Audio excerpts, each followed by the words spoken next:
நேயர்களே, நாளைக்கு விநாயகர் சதுர்த்தி. பாருங்கள், அழகாக ரெடி ஆகிட்டு வர்றார். அட்சதை எப்படியும் வச்சுட்டு இருக்கணும். அதே போல் நான் சொல்லுவேன்ல, முன்ன பிள்ளையார் இந்தஞ்சிட்டு பின்னாடி பாருங்கள் தீபம் எரியும். முதுகில் பிள்ளையாருக்கு எரிஞ்சுட்டே இருக்கும். நினைத்த காரியம் கைகூடும். கண்டிப்பாக நீங்கள் 48 நாள் நீங்கள் ஏற்றி பாருங்களேன், அதில் உங்களுக்கு சக்ஸஸ் ஆயிரும். எனக்கு விடாமல் நான் ஏற்றிட்டே வரேன். சக்ஸஸ் ஆனாலும் நான் தினந்தோறும் ஏற்றிடுவேன். ஒரு நாளைக்கு ஒரு தடவையாவது ஏற்றிடுவேன். கண்டிப்பாக நீங்களும் செஞ்சு பாருங்கள். அந்த விநாயகர் கடாட்சம் கண்டிப்பாக கிடைக்கும். இது என்னோடய மாமனார் பிள்ளையார்.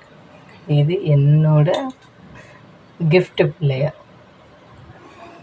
இதுவும் கிஃப்ட் வந்தது. இதுவும் என் ஹஸ்பண்டுக்கு கிஃப்ட் வந்தது. இதுவும் தான். ஆக விநாயகருக்கு எங்கள் ஆற்றுல நிறைய இருக்கும். இருந்தாலும் நாளைக்கு ஒரு புது கணபதி வந்துடுவார் கண்டிப்பாக. நேயர்களே, சூப்பராக இருக்கா?